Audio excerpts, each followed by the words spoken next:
izleyiciler, Hollanda'nın Amsterdam şehrindeyiz bugün. Ve yanımızda Nogay Türkleri Vakıf Başkanı Orhan Bey var. Hoş geldiniz Orhan Bey. Hoş bulduk Merhaba. Sizi biraz tanıyabilir miyiz? Ben Orhan Demirci. 30 yıldır Amsterdam'da yaşıyorum. Ticaretle uğraşıyorum. 10 yıldır da Hollanda Nogay Türkleri Vakfı'nın başkanıyım. Peki Nogay Türkleri kimlerdir? Nogay Türkleri, Türk boyları içinde en çok soykırıma ve sürgüne uğrayan Türk boylarından birisidir. Bu vesileyle Türkiye'ye göç eden Nogaylarımız 60'lı yıllardaki Avrupa'ya işçi göçü sebebiyle Hollanda'ya da gelmişlerdir. Şu anda Hollanda'da 1500 yakın Nogay Türk'ü yaşamaktadır. Peki Nogay Türkleri Vakfı nasıl kuruldu? UNESCO'nun bir çalışması vardı.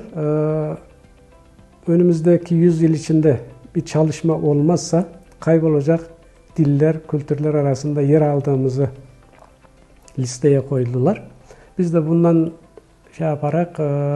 vakfı kurmayı düşündük. 2006 yılında vakfı kurduk. İşte 16 yıldır vakıf devam ediyor. Vakıf olarak ne gibi faaliyetleriniz var? Vakıf olarak ilk önce biz kaynaşma amaçlı, eğlence amaçlı faaliyetler düzenledik. Tabii bunlardan sonuç alamayınca eğitime ağırlık verdik. 130 yıl sonra, göçten 130 yıl sonra ilk kez Nogay dilinde basılan bir hikaye kitabı bastırdık.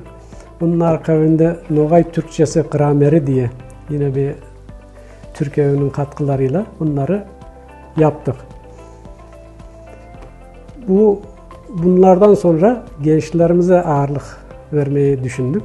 Gençlik kültür gezileri düzenliyoruz.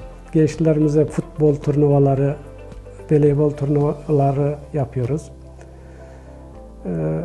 Türk ve Nogay tarihi sempozyumları düzenliyoruz. Gençlik ağırlıklı artık bundan sonraki programlarımız, çalışmalarımız gençlik ağırlıklı. Peki Nogay Türkleri Hollanda'da hangi alanlarda aktif rol oynuyorlar? Hollanda'nın her sektöründe varız. Doçentinden doktoruna, sporcusundan siyasetine, araba tamircisinden ticaretçisine birçok alanda varız. Bu da bizi gösteriyor ki kalıcı. Bunları daha da ileriye götürmek için elimizden gelen çabayı da göstereceğiz.